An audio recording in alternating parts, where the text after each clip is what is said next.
Early in March, I received a recording with an ominous warning that it will be leaked if I don't fall in line and pay a certain contractor what he was demanding. This voice recording was eventually leaked almost 2 months later in the month of May. And in a short while, I will share evidence of my own, and I will call names. But like my grandmother, I chose since March to leave this overripe fruit in a corner, knowing fully well that the flies will encircle it, and today is the appointed time to dispose of all that's nasty, so we can keep the kitchen clean going forward. Also, and perhaps more important, as the leader of the Tobago Island government, there are many things that I'm aware of that I cannot responsibly share with the public for reason of security of state. In this regard, I had to take great care in ensuring that I don't get carried away by the desire to clear the air. Before I address the matter of the recording specifically, believe you me, our distractors will be disappointed that I will reveal a simple explanation that they are all very well aware of. Allow me in this moment to shape the context surrounding this leak audio and the so many other occurrences of disruptions to the government of the island of Tobago. When this beautiful dream started its manifestation, there's one particular mandate that I took responsibility for, and I immediately set to work on delivering that mandate, and that is a corruption-free system. The first target was a series of forensic audits into public infrastructure works that were handed out to friends within 3 months in the lead up to the January 2021 elections. Those contracts totaled $352,040,750, and those total that alarming amount without even identifying the funds for this kind of engagement. All this information was presented in the House in January 2022. I want you to pay attention. I'm going somewhere with this. Later that year, last year that is, I returned to the House and I presented a preliminary report without calling the names of any of the companies involved. Since then, we have had a certain contractor who went public with claims that we owe him $100 million. And since then, that same contractor employed several strategies to get me as Secretary of Finance, Trade and the Economy, and as Chief Secretary, of course, to just pay him. And I want to spend some time today exploring some details about this contractor, because this notion that we have been unfair and therefore he had to take matters into his own hands and attempt to extort monies from this administration is totally unacceptable. In fact, I'll tell you before I get going that attempts were made through the former Deputy Chief Secretary, who is no longer with us. Attempts were made through his psychic, who is no longer with him. Attempts were made through the old Chamber of Commerce. Some of the intellectuals in the space even came to me saying, hey, just pay this man this money. And it's causing me to realize that some who voted for change really and truly just wanted an exchange. They just wanted different people in the seat to do their bidding. I will have none of it. But allow me to single out that contractor who is the cause of the leak and who, since earlier this year, hoped that this audio tape will scare me into just taking state funds and throwing it his way.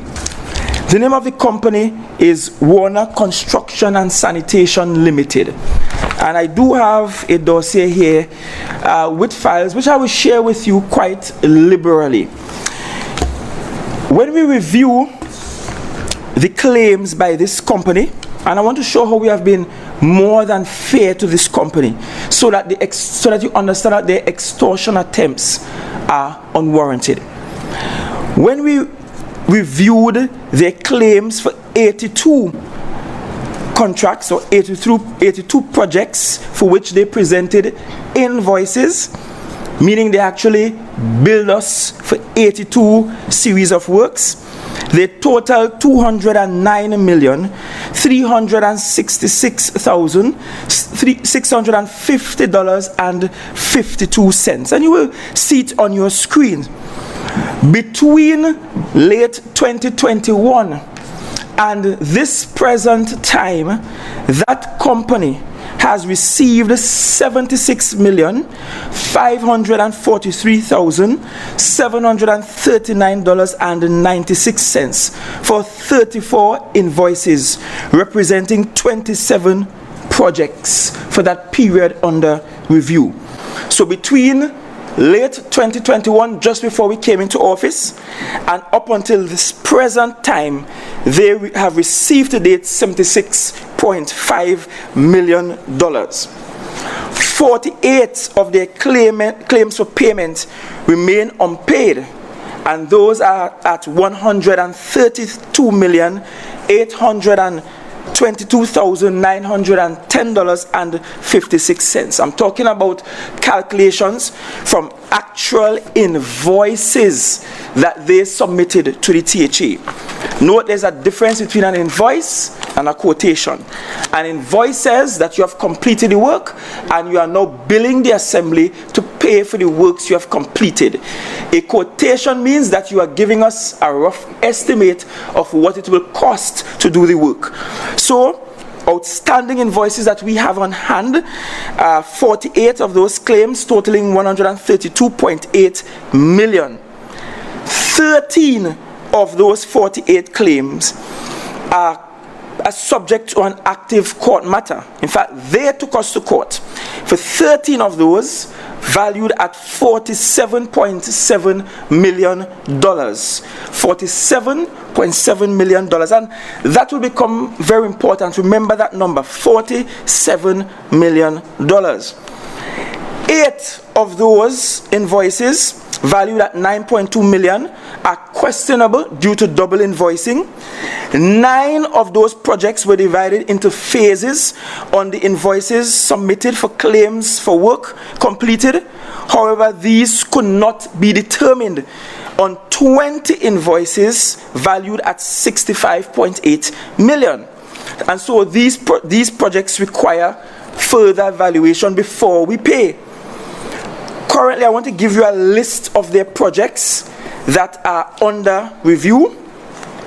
And there are some 51 of those projects, and they will come up on your screen, starting with Adventist Trace in Moriah, All Fields and Hamden Street Phase 1, Andrew Quashie Trace, Culloden, Annos Vale, Lekoto Road, Backlet Gardens, number 3 road construction. And if you hear your road call, look outside and see if work was done on your road. And if work was done, what's the extent of the work? And let us know. Belma Trace, Boko, Bird of Paradise, Grange Paving Works, Black Rock, New Road, Boko Jetty and Walkway, Boko New Road Paving, Extension 1 and Extension 2, Cady Street in Boko Paving, Collar Hall Phase 2, Box Drains, Campbell Lane, Kokowati Trace, Mason Hall, Kokowati Mason Hall Phase 2, Retaining Walls and Drainage, Cove Estate Land Development, Cradley Drainage, Retaining Walls and Infrastructure Works, Daniel Trace, Tributary Roads, Delaford Bay Road Paving. But I was in Delaford recently. Delaford had a harvest recently, and all of you who journeyed up there to the harvest by the hundreds, you can tell me if Delaford Bay Road was paved. But we have invoices for it, by the way. Dunvegan Road Construction and Ancillary Works, Fairhill Moriah, Hope Bridge Installation Phase 2, where we can't even find the Hope Bridge Installation Phase 1, much more the Phase 2. Horseshoe Ridge Paving, Jaggers Hall Extension, Plymouth Road Paving, I think that's called like Goat Rock. Jigger Hill in Mason Hall Drainage, Job Trace in Bell Garden, Lekoto Extension Road, Legal Trace Road and Driveway, Wall and Drainage, Malibu Heights in Cecilia Drainage Works, Milford Court, Interconnector Roads, Phase 1 and 2. I believe that was actually done based on our assessment, and that's a road sort almost parallel to the basketball court at the back of Milford Court there, connecting on the other side, so I believe that was done. Miller Trace, Darrell Spring Restoration Works, Moses Hill, Lambo Paving, Mount Peran Road, that is going on by the Baptist Church in Bethel there. Upgrade Phase 1. Mount Peran Road repairs, construction of roadway embankment wall. Hill, Patience Hill paving, Palatine stairs and jetty. So yes, there was the stairs and some fabrication work at the jetty in Palatine. I can confirm that was done. Piggot Trace, Riseland drainage and paving. Powder Hill, Roxborough Road paving, Rabbit Lane, Moriah Road construction, Rainforest Connector, Bloody Bay. I'm not sure where that is, if that is the piece of road that's going away in Bloody Bay, in the middle of the rainforest. Restoration of Boko Jetty Phase 1 and 2, Riseland Bethel Road repairs, Rolikwaku Drive, Mason Hall Road construction Phase 1, Sesame Street Extension Road construction Phase 1, 2 and 3, Shervan Estate Land Development, Simon Lawrence Riseland number 2 Connector Road Phase 1 and 2, Single Family Housing Units, Speyside and Little Tobago Temporary Jetty Upgrade. We did get an invoice for there. Notice we went and we did that work ourselves with another contractor at a smaller cost. Spice Lane, Mason Hall Road construction, Phase 1 and 2. Spring Trace, Darrell Spring, Phase 1, 2 and 3. Spring Trace, Darrell Spring Drainage Works, Spring Trace Extension, Phase 1, 2 and 3. And we did see some concrete works at some juncture in some part of Spring Trace there. It's either Spring Trace Extension or Spring Trace Darrell Spring. And I will pay close attention to the project in that area. York Trace Bethel Phase 1. So those are the projects that they have invoiced us for.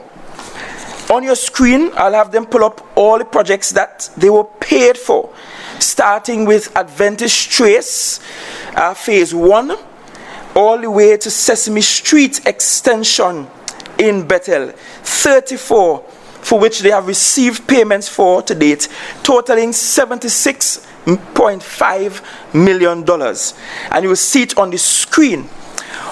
From that $76.5 million, I want to point out that WCSL was paid by this administration $25.2 million. To be exact, it is $25,263,002.46, totaling 17 projects. So we pay them for 17 projects. And allow me to park parenthetically here, because we have been hearing chatter about $100 million and what will it take to do with $100 million. I think it was Ms. Kojo who asked such a question. I will have Ms. Kojo know that that $100 million was sent to Tobago long before the midterm review. It was sent because 2 senior members of your government, Ms. Kojo, called and asked that I find a way to give Warners $60 million out of the $100 million, right? Out of the $100 million, $50 million was released to the Division of Infrastructure, and out of that $50 million, Warner received $25.2 million, a little over 50% of what was released to the division already. And bear in mind, it is $100 million sent with a specific purpose of paying our debt and paying contractors. When I pointed out that in the 3 months lead up to the January 2021 election, that they include a debt of in excess of $300 million. So $100 million can't even pay all the contractors after we are done auditing. 100 million cannot pay them all. And of the 100 million that was sent, somehow it is believed that this one contractor must receive 60 million of it, while at the same time the THA is battling a court case for $80 million for a road built while I was still in school. And we have contractors owed from the early 2000s with invoices unserviced, unpaid for. We have other contractors involved in the $300+ million project engagement in the lead up to the election, who also have to be paid. And I made a promise, which I'm true to, which I'm holding out to, which is once the audit is completed and we have directions from the auditors on how to pay, we will begin to pay. And so one phase of the audit that constituted 3 contractors with a little over 80 projects, that is completed, final audit report received, and guess what? We started paying those 3 contractors. I just pointed out that 50 million of the 100 million sent up before it was approved in the midterm review was already released to the division to pay contractors through to the promise. But of course, some people believe that the state purse belongs to them alone. And so you must not be owed any money at all. Others could wait for eternity, sue the THA for the money, and when you decide you want your money, you have to get it, or else you will threaten all sorts of stuff.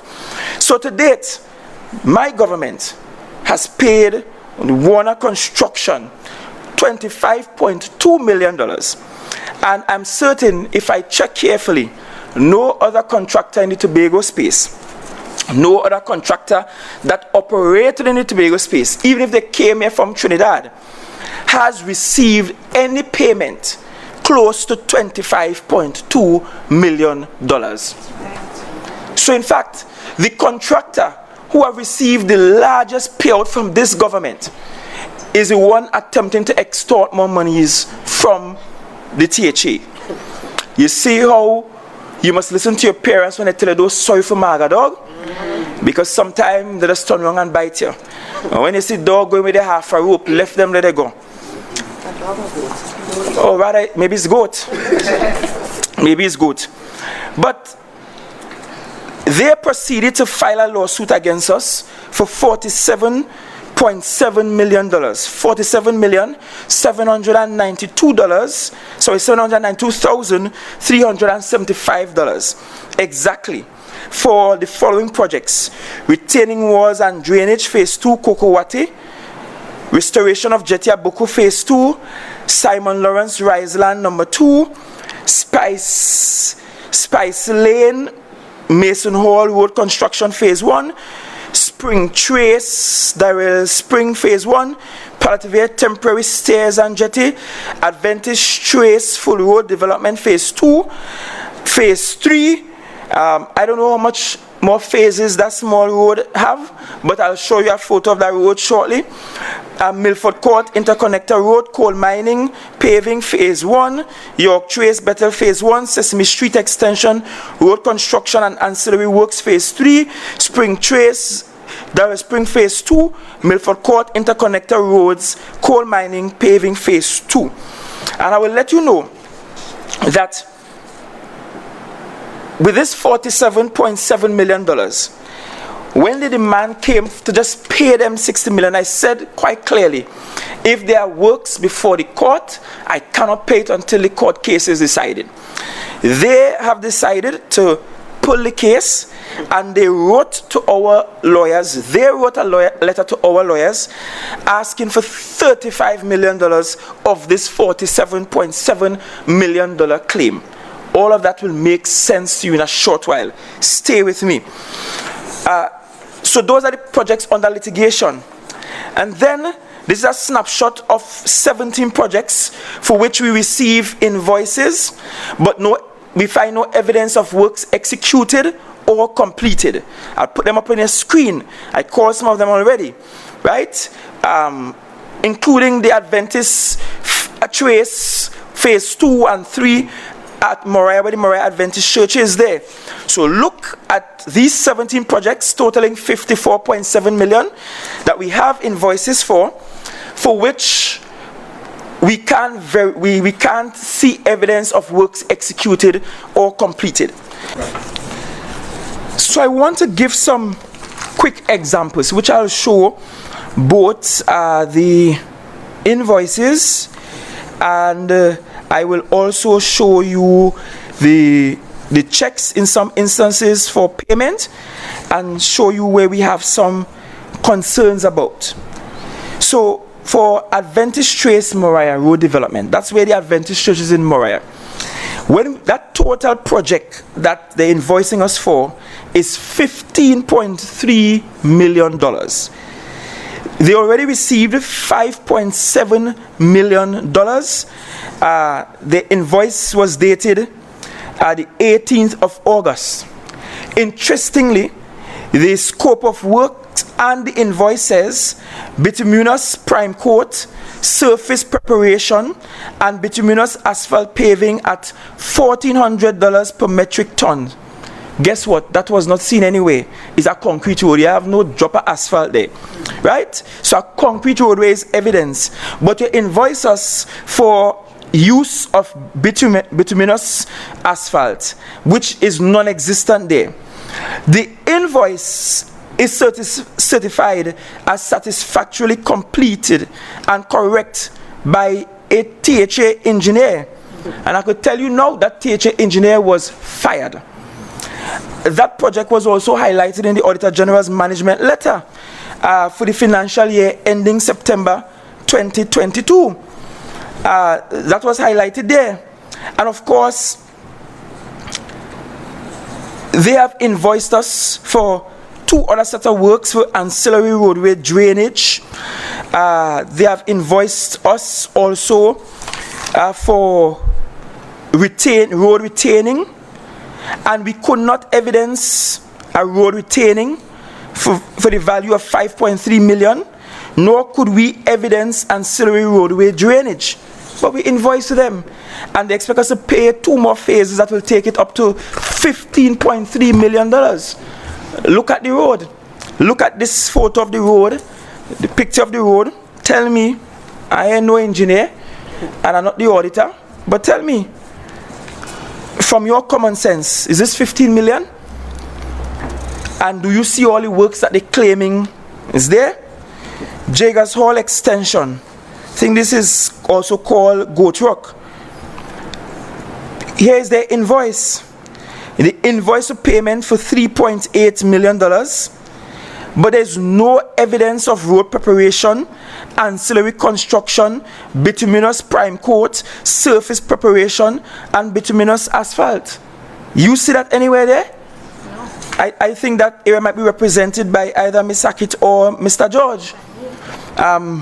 And the last time I drive Goat Rock, me and see no bituminous asphalt paving that happened there, but we get an invoice, and it was certified for payment by an engineer.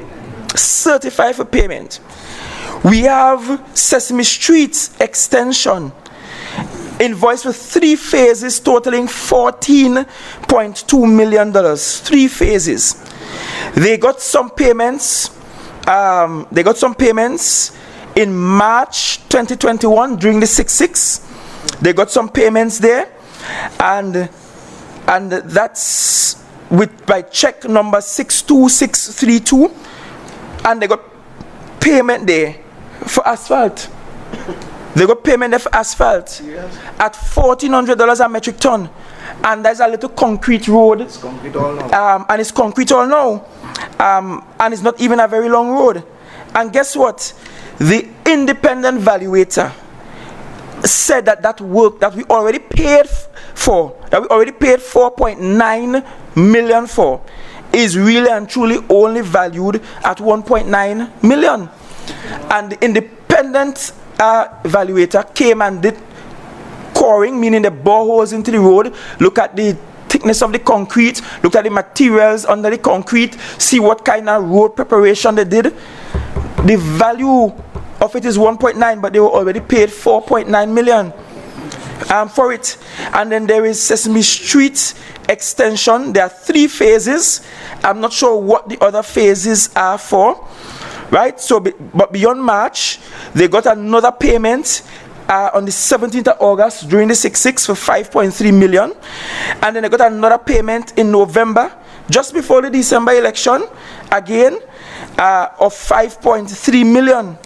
That's Sesame Street Road Extension. 3 invoices totaling $14.2 million. Guess what? Their works were certified by a THA engineer, meaning an engineer sit down and say, yeah, I look at the road and I see asphalt. I look at the road and the road is true to the length identified on the invoice and certified as being correct and proceed to pay. Then Spring Trace Extension in Darrell Spring. Phase 1, 2, and 3, for which we were invoiced. And the challenge is, we have another contractor in the space who invoiced us for the same works and received from us, this THA, 10% of the payment for that work. We have the same invoice, same description, different contractor that invoiced us for the same works in Spring Trace Extension. When we visited the area, or when the team visited the area, residents pointed to an area where some concrete work was done in the road, but we ain't seen no bituminous asphalt paving. And if there was no bituminous asphalt paving, then there will be no surface preparation for bituminous asphalt paving, and there will be no bituminous prime coat. They use concrete, but they were certified correct. And then I'll look at 2 others quickly. We have Spice Lane in Top Hill. Just glancing through some Spice Lane in Top Hill. Piggot Trace, Riseland. I spoke about Jiggers Hall already. All these are invoices. And what's interesting is that in many instances, before the engineers went out and measured the work done, assessed the work done, and did the certificate of completion, invoices came in for payment, and they were certified by the same engineer as correct, and payments made. You see why we had to fire that engineer? And we fired the engineer Friday morning. Monday morning, I see laying pipe for Wassa. Same engineer. Fired because of this. And so, when you ask yourself, what is the real motive for trying to extort monies from the THA? You will realize that there is none, and that we have been nothing but fair in our process, that we did not blacklist them as they claim publicly, that they receive more payments than any other contractor in the space. They get a godaddies and them in Trinidad to call to say, give them $60 million, and the contractors in Tobago have no brother in the mango tree, and have nobody to call for them to say, give them X amount, but somebody calling to say, give them $60 million, I'm talking about senior government officials, give them $60 million. And perhaps we should close our eyes, not do due process, no due diligence, and just pay. And when the auditor management letters come and the auditor reports come, I will have to answer as to why they were paid. In fact, it showed up in the last Auditor General's management letter for fiscal year 2022. Because some payments were made to them for fiscal 2022, and the auditor flagged them. So it's not Farley alone. It's not the auditors that Farley and them hire alone. The Auditor General flagged it. And I'm going to tell you something. They sent the auditors to assess our first financial year because they were hoping to find something, right? It had plenty years missing. Auditor General had no time, had no resources to come and audit those missing years. But they showed up to audit our first financial year. And the only thing they could find in our first financial year were things that happened in the first quarter of the financial year when we were not yet in office.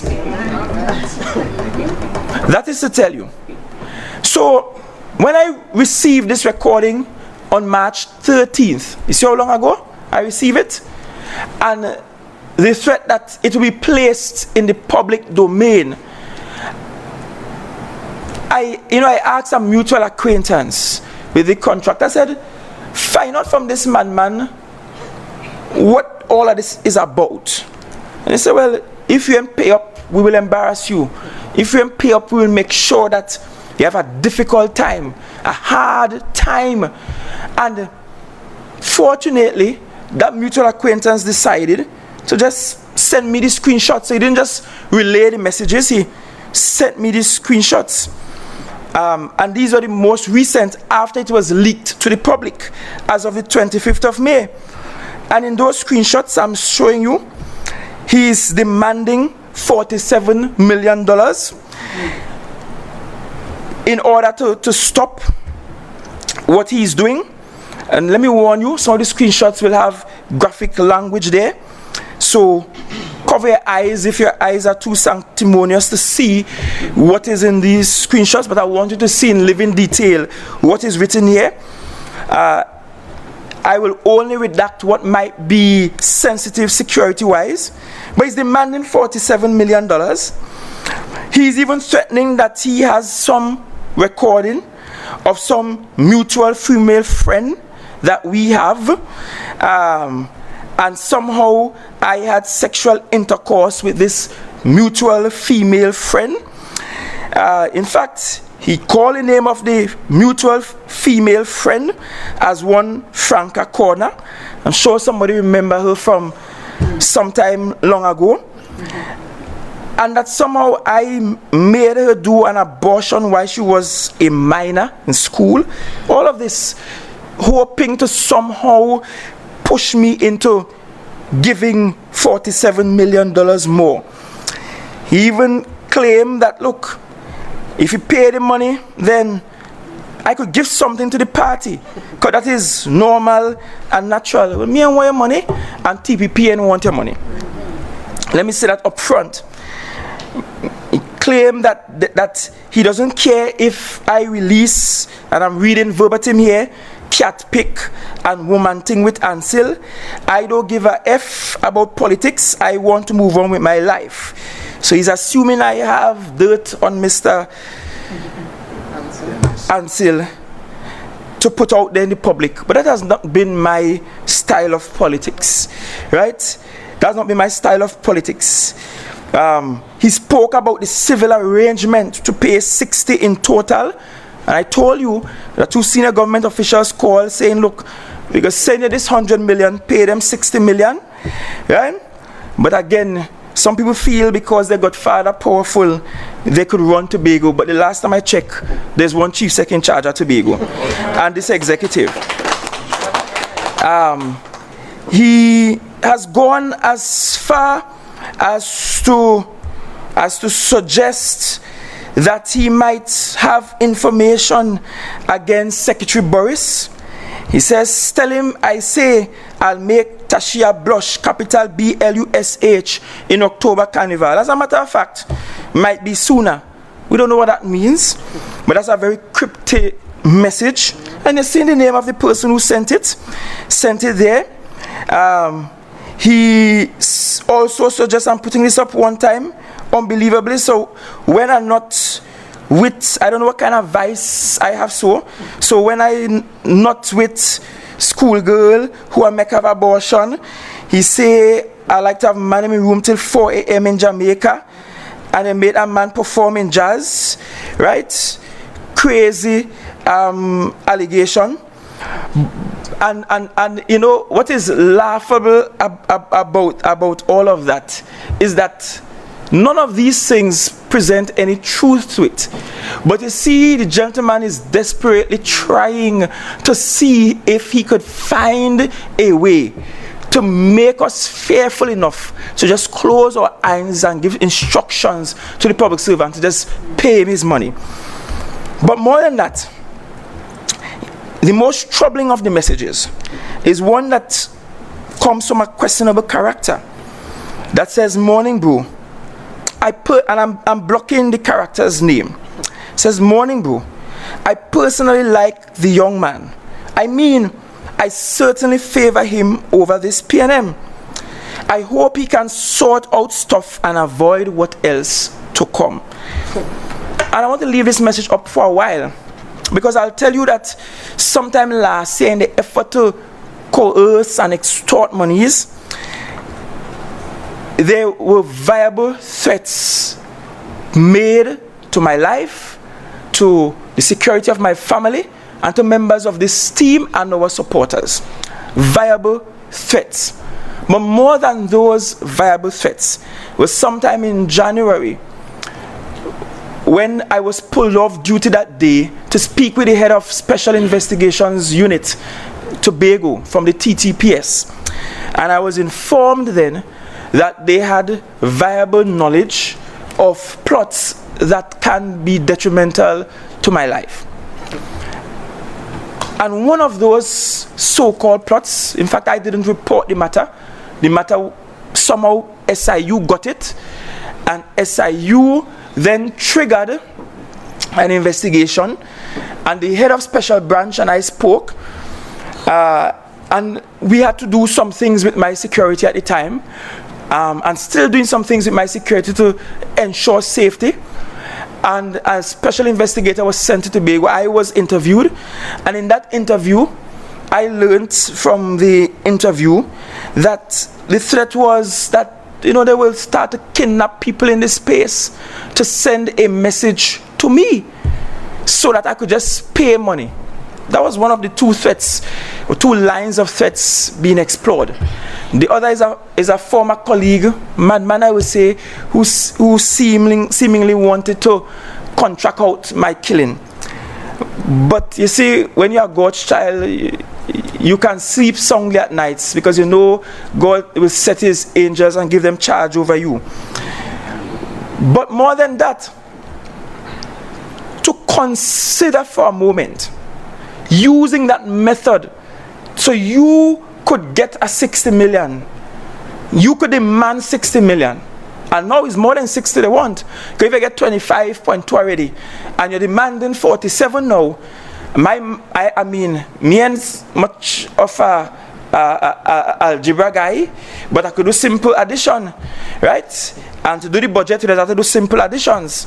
You have to add up how much you're spending versus how much, and subtract it from how much you're getting, and you will know the maths in.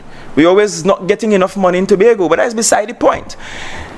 When I add it up, 47 and 25, we well over 60 million. So he alone, if given a chance, must take all the monies that come up to pay contractors, because he alone counts. His family alone counts. Nobody else matters when it comes to getting paid by this THA. And so this message that I left on the screen last was actually sent by someone who, it was believed last year, was being contacted and contracted to hopefully scare me into paying monies by way of kidnappings. And you have to understand, if it resurfaces again at this juncture, some months later, it well means that there might be something to look at there in terms of security. But more than that, to date we have had 2 secretaries who have received threats. 2. One of which is a single mother who had no security out your gate, had nobody to walk around with you. We have had an engineer in works receive threats. Serious threats, afraid to sleep home for months. Another engineer come outside and all she car scratch up, keyed up on purpose.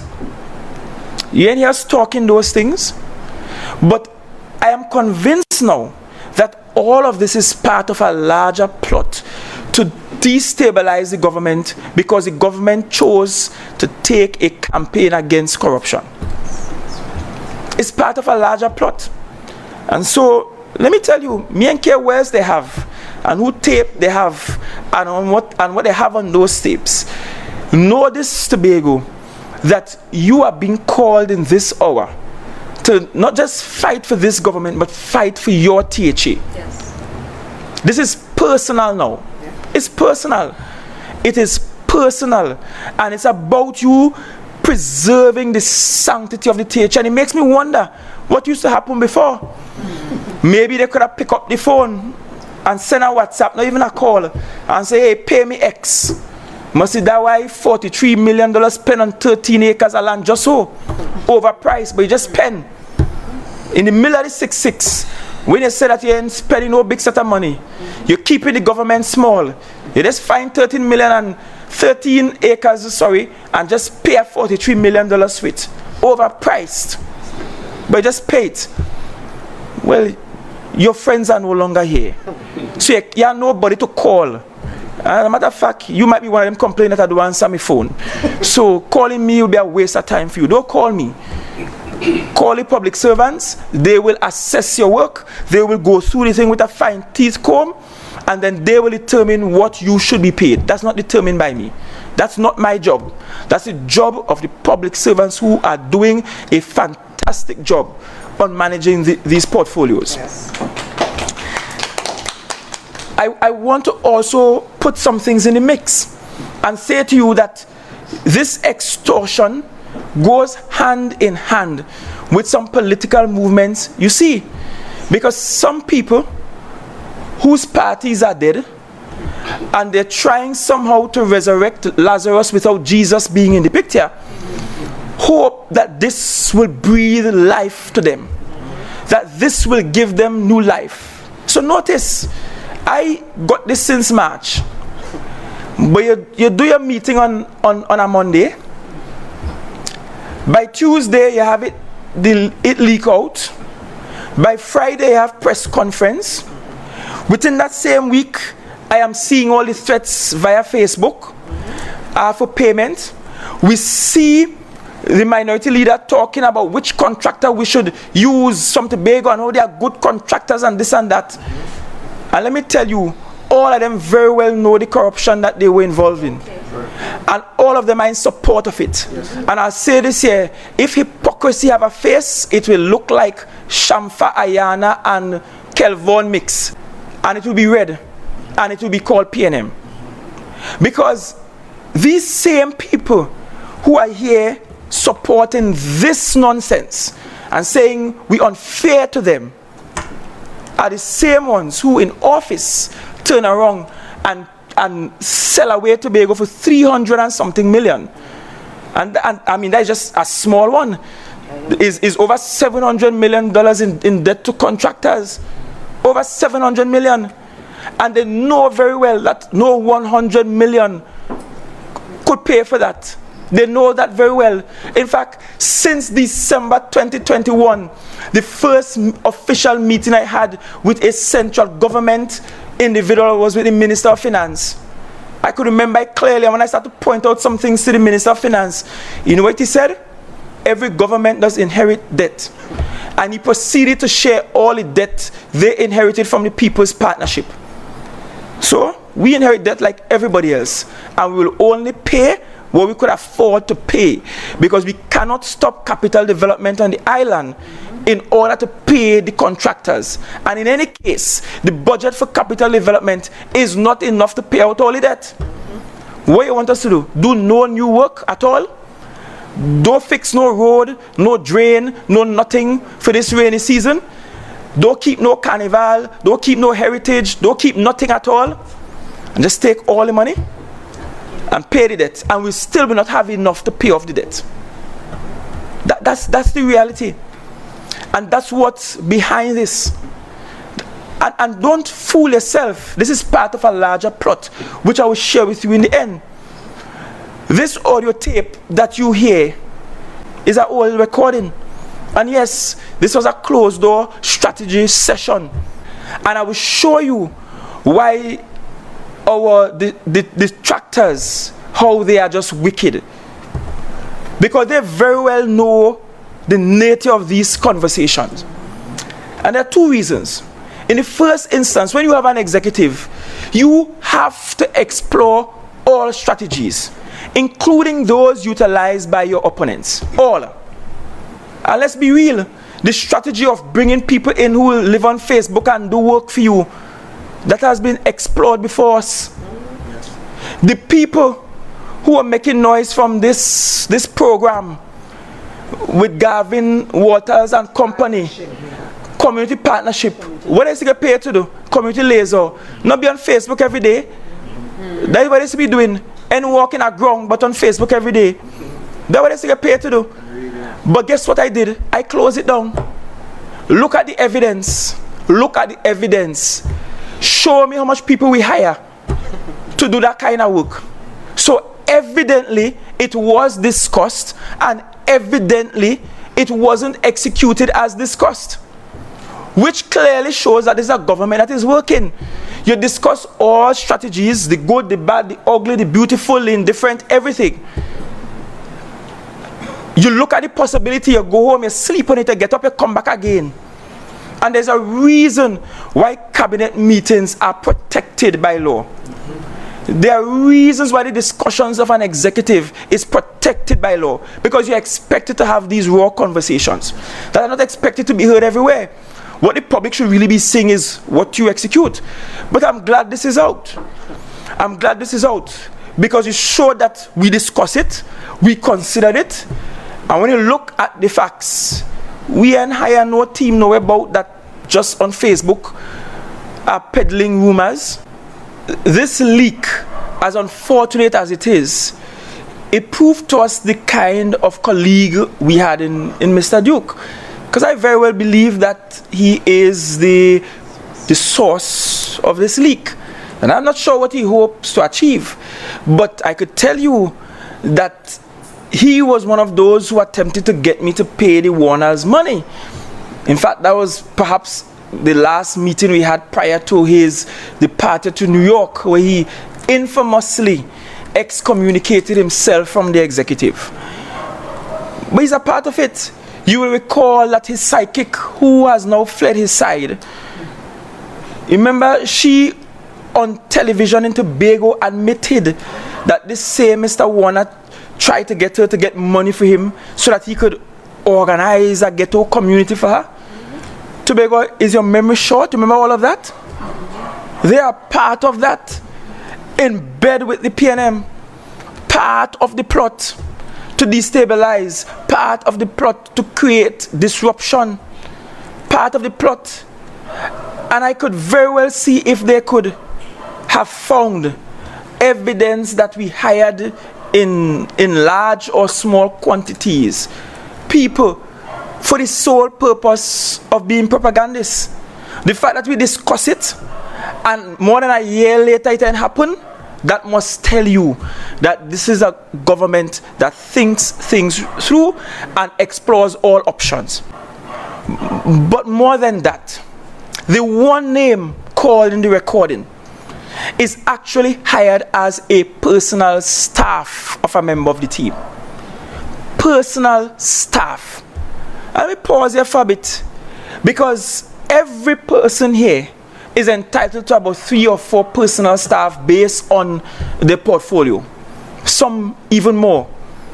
We have had instances in the past where secretaries and chief secretaries had large personal staff members. You're entitled to personal staff members. And let me say it again, in case you didn't hear it when I read out the list of people who hired and how much they're being paid. Personal staff, they aren't interviewed. Personal staff are selected by the person that is holding the office. That's why they depart office when the person departs office. I have perhaps been the only nice one. You know why? All the personal staff I met at finance, me and fire a single one of them. I kept every single one of them, although they were not my personal staff. They were just redeployed to other areas of the division. But the truth is, they were supposed to go home, and I hired my personal staff. Count how many elected members we have here. We have 13 here. Plus we have 3 councillors, 16. Each entitled to 3 or 4 personal staff. 13 of us, like the 2 minority members of the House, have district offices where we all are given a quota of $20,000 to hire as much staff as we could hire with that money.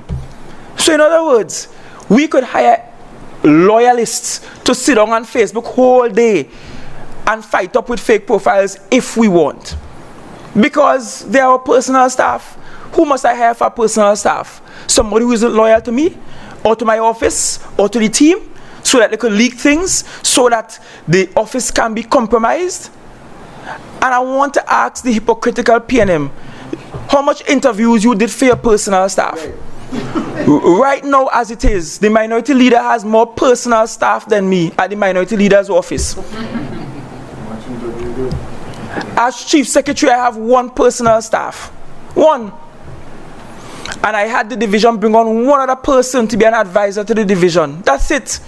Me and no personal secretary. Me and nobody taking off my jacket and putting it on. Me and nobody carrying my handbag like the previous secretary. None of that. I have the least personal staff among everybody on the team here. But personal staff are personal staff. And one of the key requirements of personal staff must be loyalty and trust. How else? That is not new. So why is a conversation in the context?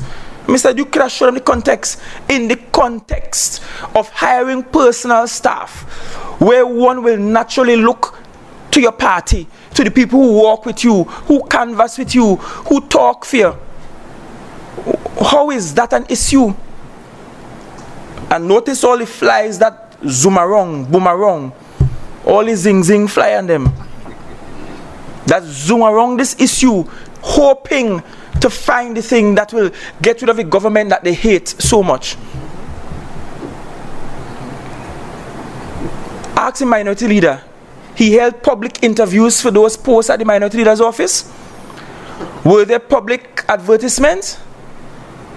When staff was hired from the 13th of December, we were now walking into our offices for the first time. I know, because I got married the day before. And he have personal staff done hire already. Done hire by the 13th. Office key and give out to him, but he don't have personal staff hire. How we get them? Wasn't it based on loyalty? And I try to see those staff members on Facebook in every chat. And I'm sure they're here right now trying to change the narrative. So if he could hire people to change the narrative and demand that we pay and threaten lawsuit if we don't pay, why shouldn't we hire personal staff that will help us control the narrative? And in the age of artificial intelligence, fake profiles, bots and all kind of thing, there is a requirement for every government to have a strategy to treat with fake news. There must be a strategy. I will admit that the strategy clearly is not trying to hire people to do the same thing. And that's why we haven't done it. But I could tell you this, I'll be exposing them all. In fact, let me show you a list of them. I think it's 20 something of them I have here. Spewing slanderous information. Let me tell you, I will be coming after each and every one of these fake profilers. Mark time, your days are numbered. But you see, their agenda is bigger. Their agenda is to use fake profiles, send false narratives, issue threats even. Because I've seen fake profile saying if a secretary buy a car, what they going to do to the car and all kind of story. Fake profiles have done that. They also, as part of their agenda, misusing state agencies to disrupt and to challenge every development work in Tobago. So Tobago mustn't do nothing. Tobago mustn't build no road. Tobago mustn't build no beach.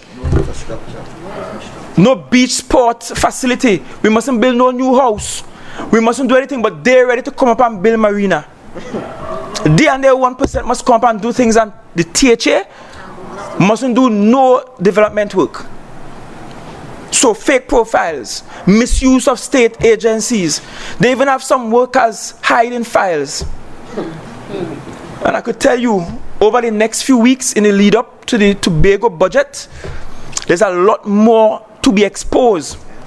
And you will see a different kind of fight. Because if we are in this, and people are getting their lives threatened for this, then perhaps the time for being polite has gone. Perhaps my greatest flaw is being too nice, too kind. And so the people who hide in files and so on, we're just going to move it from there. We're going to just terminate some contracts and not batter eye. Don't care if you cry about it. If you complain on Facebook, we will have to fight against this. Because come hell or high water, Tobago must be developed. Tobago must be developed. And notice how coordinated the distractions have been. It started with one member curiously finding the oddest reason to fall out with the team. Imagine a group had the largest grant funding, the largest sponsorship we have given to any group anywhere on the island. Largest sponsorship to travel abroad. But you use that to make an excuse to create bacchanal and to say we ain't give them enough money to walk away from his constituency. How much you give? Right. As a matter of fact, I had sent the file down to the office of the Deputy Chief Secretary. It was his work to treat them because he had diaspora as one of his outreach, as one of his responsibilities, and he failed to do it. So he started with the bacchanal, and then he had his psychic come and call me all kind of name. All now me and get an apology. You see how God good? You see how God does bring them down? You see why sometimes you don't need to take any revenge yourself and leave it up to God? They eventually fall out. And then from that, it just continued. They saw intellectuals that supported us in the campaign. Some of them same ones come to me asking to pay warners. Yes. Right? Let me talk the things at them. Yes, ma'am. They out on all media saying all kind of thing. Plenty energy. Plenty energy. The old chamber of commerce. You realize chamber of commerce self-purge and clean itself out.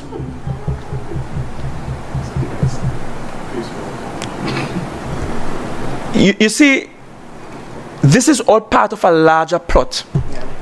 They realize they have lost Tobago. And given what Tobagonians were seeing in the first year in office, they knew that they are in trouble. That's right. They know that.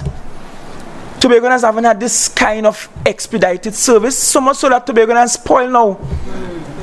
People who used to wait a whole year and a half to get their money from rent and lease and all kind of thing, they're now demanding it in 3 months because they get accustomed to getting it a little earlier. Yes. People who are struggling to get money from the THA to go out and study, they're protesting now because much more of them getting it. We have spent more money on gratuities than any other government in Tobago in the last 5 to 7 years. And guess what?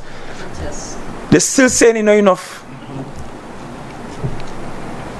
So it's not that we haven't been doing our duties. In fact, we have been doing a lot more. A lot more. And so we have raised the expectations. And so we have no worry about Tobagonians who are demanding more. Because you should keep demanding more from your government. Good work requires harder work. And we are willing to put in the work. So we have no issue with that at all. But those opposite, the PNM, and notice me and come here with no THA logo behind me. This is not a THA press conference.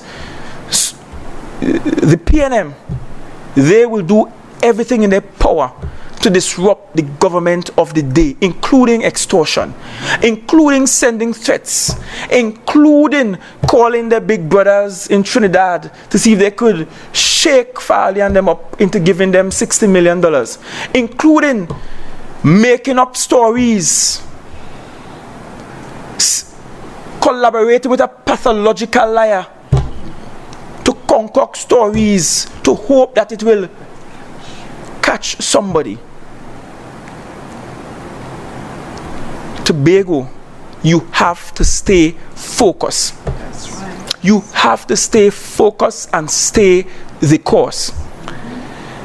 It cannot be acceptable under no circumstance that a contractor or any private person or any individual should hang a rope around the necks of your government, hoping to hang your government because they can't get what they want individually.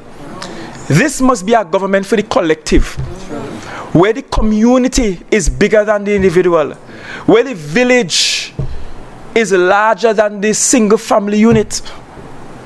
This has to be about Tobago first and foremost. That's what it's about. This is what the fight is about. And to be frank with you, I don't really care about the politics down in Trinidad. And I know the politics in Trinidad cares about what happens in Tobago. Because they may need Tobago seats to hold on to power in Trinidad or to win power in Trinidad. But that's not my concern. A larger concern for us is the autonomy question, which even in this is being challenged. When the government in Trinidad, the government of Port of Spain, could try to demand from the government of Tobago to pay a certain amount to a contractor,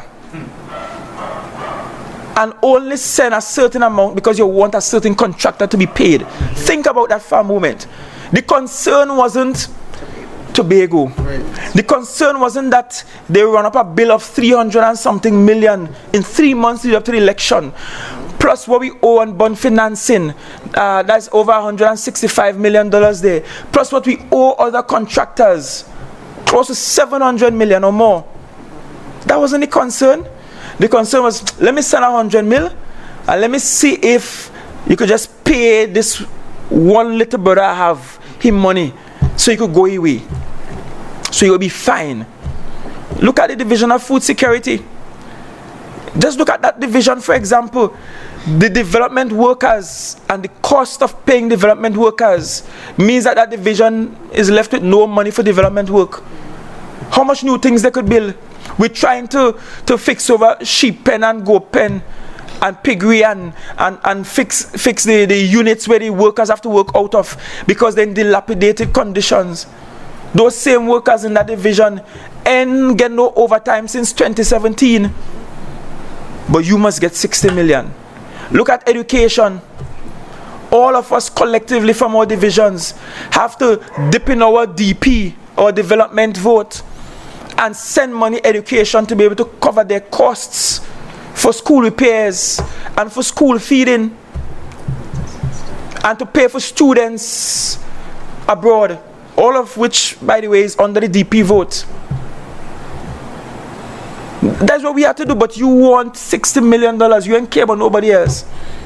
The other contractors are sending us pre-action protocol letters left, right, and center because they think we will not pay.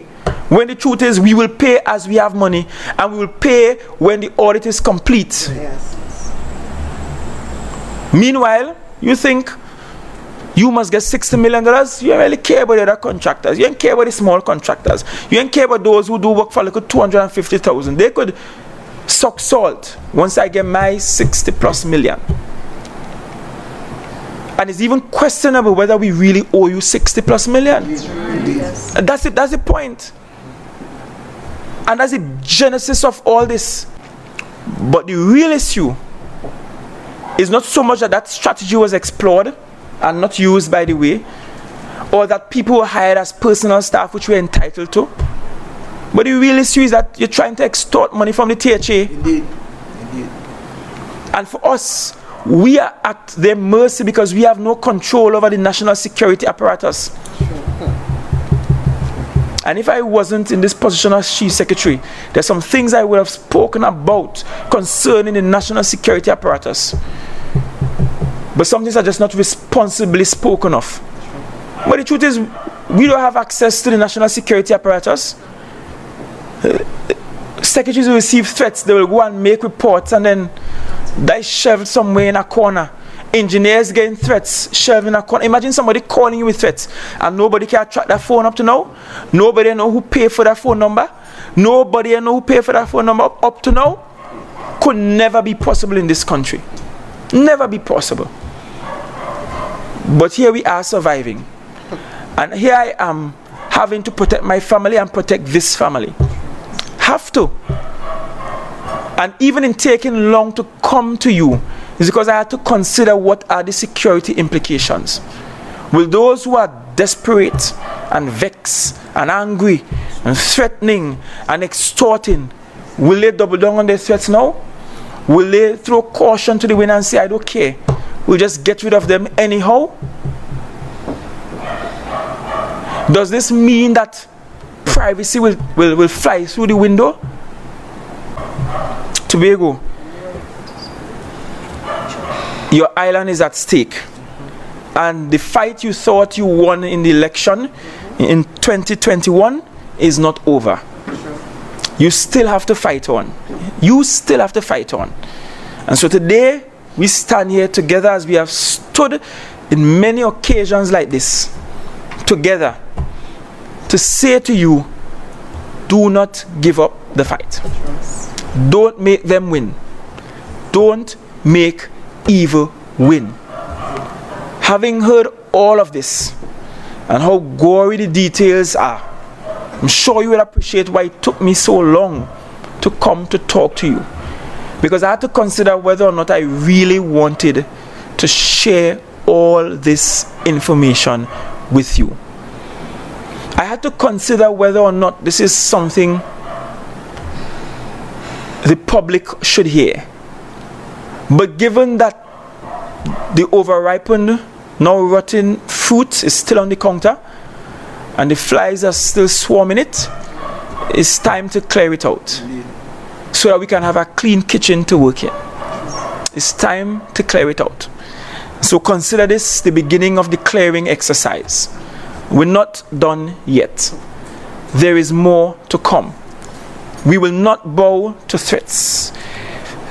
Watch for all those who coming to put out leaks now or claim they have leaks now. Know that they are part of the extortion plot. Know that they are part of the plot where lives of secretaries and public servants have been threatened. Know this one thing, that I will see the audit through. And those who did wrong will be brought to justice. Yes. They will be brought to justice. The first phase is completed. That's where 3 contractors did 80 plus works. We have the second phase nearly done. And that's, I think, with about 80 plus contractors, the larger grouping of contractors done. I held true to the promise that payments will start as monies are available once the audit is completed. Those 3 contractors who were in the first phase all received monies, with Warner's receiving the most. Let them know, like, all of them receive money, with Warner's receiving the most. And I know those other 2 will now come and say, well, we want more money now, you only give us 10%. I told you that 1 worker implicated in this was fired, and the legal team is currently preparing the necessary legal documents because we're taking it to the full extent. I'm advised that an administrator, charges were laid against an administrator before the Public Service Commission. They will deal with that administrator, but we reserve the right for civil action, and we will take those civil actions against all those involved, including the contractors. So know that this ain't over yet. Might have been quiet about it for a while because I don't want to prejudice the court case. I was sure not to talk about any of the details of the audit report, except to point out invoices that were laid before us, what were paid, what remains unpaid, and what we have questions about. We will not cower from our responsibilities. We will not cower from the fact that there is a need to penalize those who are guilty in stealing from the public's purse. We will not shy away from doing our duty. That's why we have already fired 1 worker. We will take civil action. Allegations were laid before the Public Service Commission against an administrator. Further civil action will be taken, and we will take all those responsible to the courts of the land and let them pay for what they have done to the people of Tobago. But Tobago, the bigger issue at stake here is your autonomy. Your autonomy. Notice in how many ways they choose to be an affront to your autonomy, to your ability to govern yourself. And this is not so much about whether you like Farley and friends or not. This is about your autonomy. And every single time we allow a central government and a political party to eat away at your autonomy, you are destroying the institution that is the Tobago House of Assembly. You are destroying the little bit of responsibility and legislative power we do have in Act 40 of 1996. You have to protect that at all costs. I've seen things happen that if it was in Orville Day, he'll be screaming about protocol. He'll be screaming about the breaches. He'll be screaming about disrespect. And yet they do it to us. So perhaps our biggest flaw is really being too nice and just allowing it to happen. And so this fight is on. And Tobago, I want you to know that you will win. Tobago must win. Under all circumstances, you have to win. The institution that is the Tobago House of Assembly must win. We will commit to communicating more with you and being ready with our responses to even some of the madness we just seem to ignore. We will ensure, Tobago, that we deliver on as many mandate pledges as we can, given the constraints. We have already delivered on a significant amount. Later this month, you will see us lay out all of the things we have delivered up to this point. A full lookbook will be coming your way. We want to ensure, Tobago, that we protect our children's future. Protect those that will come after us. Ensure that our children get a good education and that our children can self-actualize in Tobago. We have to ensure that our businesses will thrive, that the private sector will grow again, that tourism will bounce back, and that's why we're investing so much in marketing where tourism is concerned. We have to ensure that your health care is optimal, is at its best. And you have already begun to see higher and better levels of healthcare delivery across the island. You are seeing infrastructural works in places you never thought possible. Imagine for a moment that when Robinson was chairman of the THA, it was a donkey cart road going through Friendship.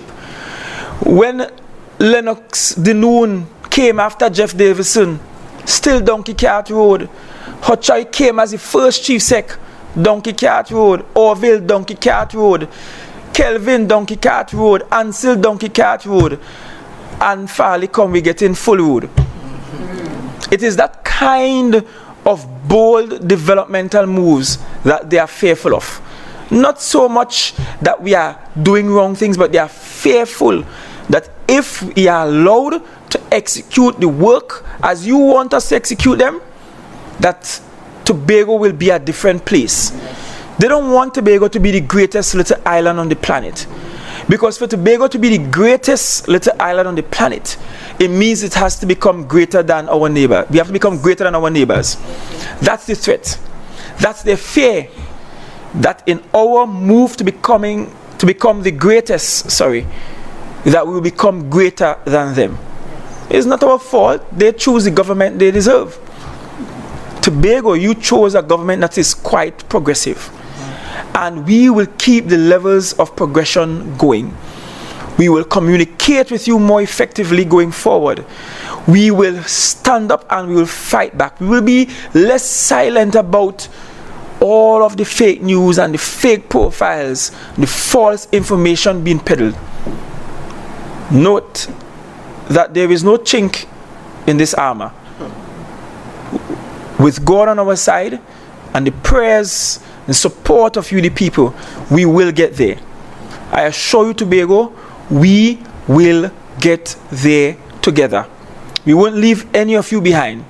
Child by child, family by family, village by village, we will carve out the greatest little island on the planet.